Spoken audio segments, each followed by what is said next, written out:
কি ফালতু বলছেন? আপনাকে তো বললাম আমি রোজা আছি। তারপরেও আপনি কিভাবে এ ধরনের কথা বলতে পারেন? ভাই, আপনি তো শুধু এক ঢোক পানিই খাবেন। এ আর এমন কি?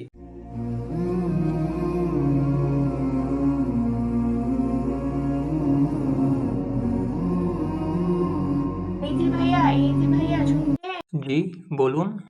আসসালামু আলাইকুম। ওয়ালাইকুম আসসালাম। ভাইয়া একটা কথা বলা যাবে? জি, বলুন। ভাইয়া আপনার নাম? আব্দুর হামিদ। তো হামিদ ভাই, আপনি কি রোজা রেখেছেন?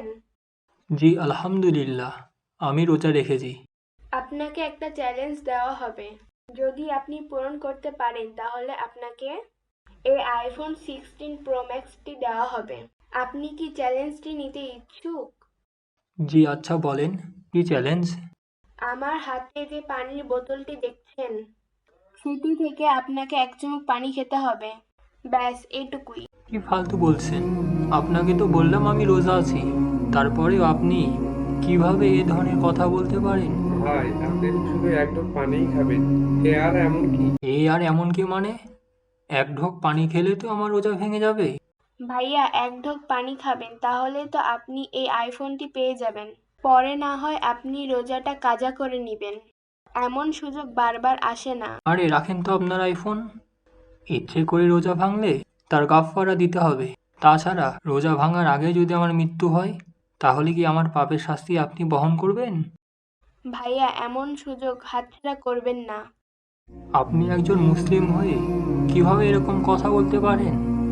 একজন খাঁটি মুমিন কখনো কোটি টাকার জন্য তার রোজা ভাঙতে পারে না। আর আইফোন তো সামান্য মাত্র। সরেন বোন, আমাকে যেতে দিন। আপনি শিওর আপনি এই চ্যালেঞ্জটি নেবেন না? অবশ্যই না। এই যে ভাইয়া, আসসালামু আলাইকুম। ওয়ালাইকুম আসসালাম। ভাইয়া আপনার নাম? জি, আমার নাম আব্দুর রফিক। ভাইয়া আপনি কি রোজা আছেন? জি, অবশ্যই। ভাইয়া যেমনটি দেখলেন, আপনি যদি চ্যালেঞ্জটি নেন তবে এই আইফোনটি পেতে পারেন। আপনি কি রাজি আছেন? এই আইফোনটা? জি। ওয়াও!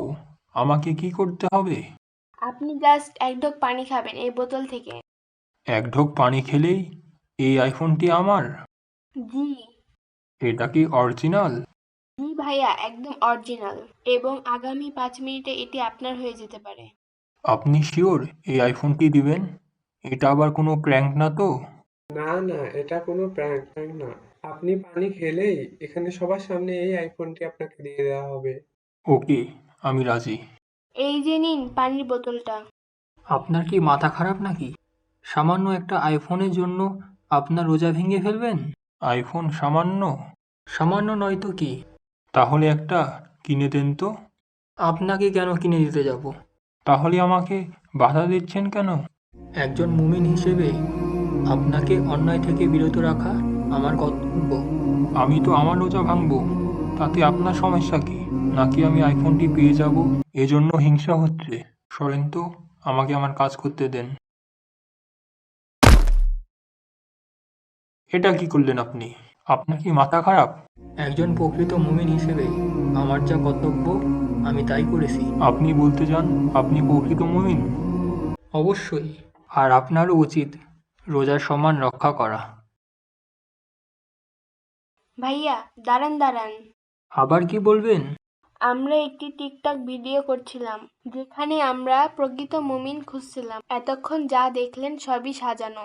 ভাইয়া, আমাদের এই চ্যালেঞ্জে আপনি জিতে গেছেন। তাই আমাদের পক্ষ থেকে এই আইফোনটি আপনার জন্য। তার মানে রোজা ভাঙার বিষয়টি সম্পূর্ণ সাজানো ছিল? জি ভাইয়া, পুরোটাই সাজানো। এই আইফোনটি আপনার সততার পুরস্কার। আলহামদুলিল্লাহ। ভাইয়েরা, আমরা আর কতদিন এই অন্যায়ের বিরুদ্ধে চুপ থাকব? আমরা আর কতদিন শুধু দূর থেকে কাঁদব? আল্লাহ আমাদের শক্তি দিয়েছেন, ঈমান দিয়েছেন, তবুও আমরা কেন নিষ্ক্রিয়? আমরা কি ভুলে গেছি ফিলিস্তিন আমাদের ভাই বোনদের ভূমি? সেখানে যেসব শিশু হত্যা করা হচ্ছে তারাও আমাদের সন্তান। এক মা যদি তার বাচ্চাকে হারায়, সে শুধু ফিলিস্তিনের মা নয়, সে পুরো মুসলিম উম্মাহর মা। আমাদের চোখ খুলতে হবে। আমরা যদি আজ সোচ্চার না হই তাহলে কাল আমাদের ঘরেও আগুন লাগবে। আজ আমরা যদি ফিলিস্তিনের ভাইদের জন্য কিছু না করি তাহলে কিভাবে নিজেদের মুসলিম বলবো? কিন্তু আমরা করব কি? আমাদের হাতে তো ক্ষমতা নেই। আমাদের কাছে ঈমান আছে, আমাদের কাছে দোয়া আছে, আমাদের কাছে আওয়াজ তোলার শক্তি আছে। আমরা কি সোশ্যাল মিডিয়ায় প্রতিবাদ করতে পারি না? আমরা কি আমাদের টাকা দিয়ে ফিলিস্তিনিদের মানুষদের সাহায্য পাঠাতে পারি না? আমরা কি অন্ততপক্ষে আল্লাহর কাছে কান্নাকাটি করে তাদের জন্য দোয়া করতে পারি না? আল্লাহ বলেছেন, তোমরা ধৈর্য ধরো, আমি তোমাদের সাথে আছি। আমরা যদি একসাথে দাঁড়াই, আল্লাহ আমাদের শক্তি দেবেন। আমরা কি একসাথে আমাদের ভাইদের জন্য আওয়াজ তুলতে পারি না? হ্যাঁ, আমরা আমাদের ভাইদের জন্য আওয়াজ তুলব। আমরা এক উম্মাহ। চারদিকে গর্জে ওঠে তাকবীরের ধ্বনি। আল্লাহু আকবার, আল্লাহু আকবার। একটি ব্যস্ত বাজার, মানুষ কেনাকাটা করছে। রায়হান ও নাফিস দোকানে ঘুরছে, তাদের চোখে স্পষ্ট উদ্বেগ। তারা কিছু পণ্য দেখে, তারপর দোকানদারকে জিজ্ঞাসা করে, ভাই, এই পণ্যগুলো কি ইসরায়েলি কোম্পানির? হ্যাঁ ভাই, এগুলো তো বাজারে খুব চলে, সবাই কিনে। কিন্তু আমরা কি জানি এই পণ্যের টাকা কোথায় যাচ্ছে? এই টাকাই তো আমাদের ভাইদের হত্যার জন্য ব্যবহার হচ্ছে।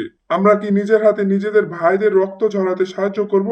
ভাইয়েরা, আমরা যদি সত্যি আমাদের ভাইদের ভালোবাসি, তাহলে আমাদের দায়িত্ব তাদের সাহায্য করা।